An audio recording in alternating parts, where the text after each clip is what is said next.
Maligayang pagbabalik mga kaibigan sa isang bagong video. Ngayon ay pupunta tayo sa Thailand dahil literal na taglay nito ang lahat. Magagandang kosmopolitanong lungsod sa Bangkok, Kim, Chiang Mai, ang epikong mga tropikal na kagubatan, ilan sa pinakamahusay na street food sa mundo, kahangahangang mga palm-lined na mga beach. Kaya anuman ang dahilan ng iyong pagpunta, hindi ka mabibigo sa Thailand. Narito ang 10 magagandang lugar na dapat mong bisitahin sa Thailand.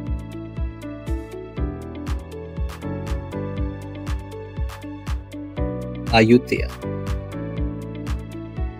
Isa sa pinakamagandang day trip mula sa Bangkok, kaya kung ikaw ay yung tipo ng tao na ayaw sa ideya ng kasaysayan sa bakasyon, siguradong magbabago ang isip mo sa lugar na ito. Itinala ito ng UNESCO at isa sa mga sinaunang lungsod ng Thailand, nagbibigay ang mga guhong ito ng paglalakbay pabalik sa panahon ng ginto ng Siam. Makakapalibutan ka ng mga sunod-sunod na estatwa ni Buddha na binalot sa saffron na uri ng tono. At gugustuhin mong maglagay ng petsa sa maaaring naging pinaglagyan ng ulo ng sikat na bato na sumisilip mula sa walang katapusang mga ugat ng mga puno ng banyan na tumutubo dito.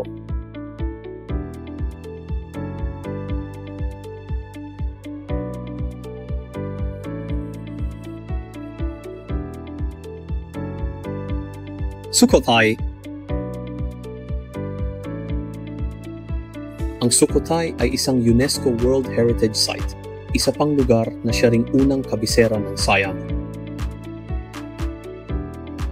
Sinasabi nila na ito ang duyan ng sibilisasyon ng Thai. At andito rin ang pinagmulan ng sining ng Thai, wika at maging arkitektura.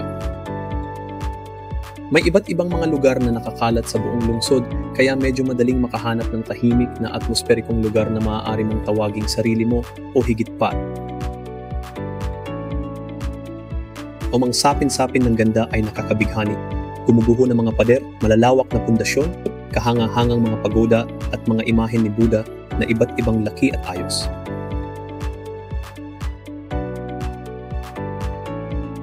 Chiang Mai.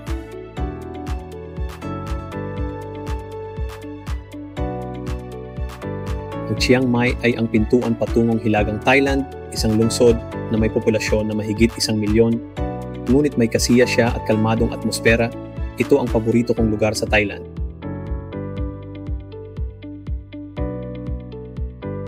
Kung masyado para sa iyo ang Bangkok, ang pagdating sa mas berde at tahimik na Chiang Mai ay maaaring maging literal na hininga ng sariwang hangin.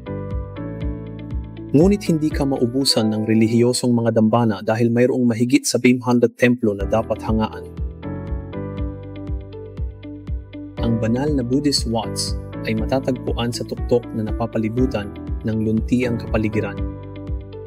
Ito ay hindi lamang isang mahalagang templo, ngunit ito rin ay pinipintuho sa buong Thailand na may mga pamilyang pumupunta sa lugar mula sa bawat sulok ng bansa.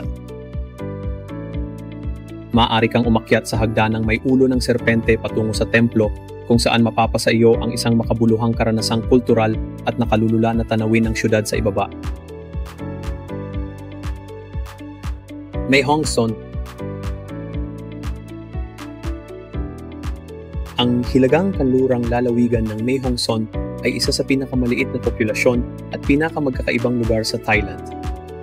Pinakamahusay na paraan para ito ay tuklasin ay ang umarkila ng scooter o motor sa Chiang Mai na halos magastos ng humigit kumulang $10 kada araw pagkatapos ay sumakay sa palibot ng Mae Hong Son Loop na karaniwang tumatagal ng 4 na araw bilang minimum. Yang bayan ng Mae Hong Son na may lawas sa kabundukan at nakakabighaning mga tanawin ay talagang isang kahangahangang hiyas.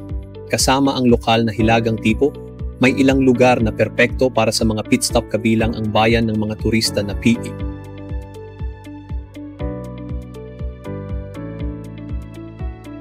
Bangkok, London, New York, Paris. Sabi nila ang mga lungsod na hindi natutulog. Subalit may ilang turista na dumarating sa Bangkok na iniisip itong masyadong magulo, abala o nakaka-stress at agad tumatakas diretso sa mga isla. Ngunit sa tingin ko ito ay malaking kahihiyan dahil ang Bangkok ay kamangha-manghang lungsod na tuklasin. Literal na sobra-sobra ang mga pwedeng gawin. Madali kang makapag-google ng ilang araw sa kabisera. Ang mga magagarang palasyo ay magandang simulan o ang malawak na lugar sa Bangkok kung saan matatagpuan ang mahaba at sentro ng kaharian ng Siam. Ang komplikadong ito ay puno ng mga trono, mga tirahan ng hari at gintong mga templo ng Budismo. Ngunit sa ngayon, karamihan sa mga palasyo at templo ay bukas na para sa mga bisita. Oo, maaari itong maging abala, ngunit iyan ang dahilan kung bakit dapat isaalang-alang ang pagbisita ng maaga sa umaga. Ang buong kabisera ay talagang hindi dapat palampasin. Tandaan, pagkatapos ng dilim ay tiyak na magiging seryosong crazy, ngunit iyan ang kagandahan ng Bangkok. Chiang Rai, isang lungsod na may laking 1/5 ng Chiang Mai, matatagpuan malapit sa hilagang hangganan ng Thailand na may Laos at Myanmar. Bagamat ito ay dating medyo hindi masyadong dinarayo, ang bagong mga koneksyon ng paglipad papuntang Chiang Rai ay nagbukas ng turismo sa lungsod na ito.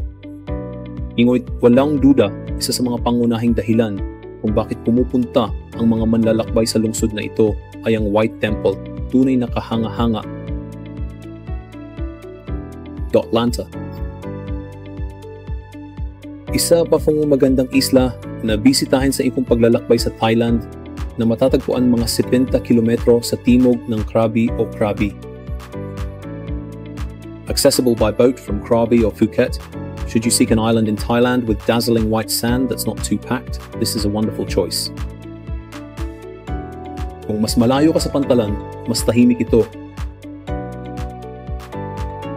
At kung hindi mo alam, talagang nasira ang PP Islands ng over-tourism. Sa mga palagay ko noong 2019, ang Maya Bay ay nananatiling sarado ng walang tiyak na oras dahil kailangan ng kalikasan na makabawi sa sarili. Kaya kailangan nating itigil ang pagsira sa natural na mga tanawin. Mayroong maraming iba pang mga isla sa kanlurang baybayin, kaya galugarin, pumunta hanggat maaari mo. At tamasahin ang katahimikan.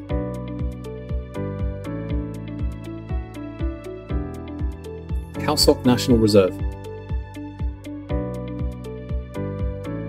Ang Khao Sok National Park ay isang likas na reserba sa Southern Thailand, tahanan ng masinsinang kagubatan, nakaangat na apog na bato at isang imponenteng artificial lake. Mamangha sa ganda ng kalikasan habang nag-a-adventure, makisalamuha sa mga elepante, mag-hiking sa makapal na gubat o magkayak. Ito ang mga aktibidad na magbibigay sa iyo ng di malilimutang karanasan. East sa pinakakawili-wiling lugar ay ang pagkatindagandang lawa. Sa puso ng National Park na may mga floating raft house at mararangyang tent. Got smoothie? Tahanan ng ilan sa mga pinakamahusay na palm fringe beaches sa Thailand at maraming mararangyang resort. Ang Gat Sumuy ay may mas marami pang maalok kaysa sa paghiga sa langit. Daway Nissis, mga pinaka-popular na holiday spot sa Thailand, at tahanan ito ng mabundok ng mga rainforest, karapat-dapat sa postcard ng mga beach at nakakabighaning mga takip silim. Kaya maraming spa at templo na matutuklasan dito, kasama na ang sikat na 12 metrong taas na Big Buddha. Gat Tao sa palagay ko ay isang mas maliit na isla na malapit sa baybayin ng ME at isa ito sa mga pangunahing destinasyon sa scuba diving sa Thailand, ang perpektong isla para masiyahan ka. Kanchanat Berry? Pinakakilala sa madilim nitong koneksyon sa World War II, lalo na ang konstruksyon ng tulay sa River Choir, tanyag dahil sa pagiging bahagi ng Death Railway. Ang tulay na bahagi ng linyang nangangahulugang magkonekta ng Thailand at Burma. At ito ay ipinirayo gamit ang puwersahang paggawa na ibinigay ng mga bihag na sundalo ng mga alyado.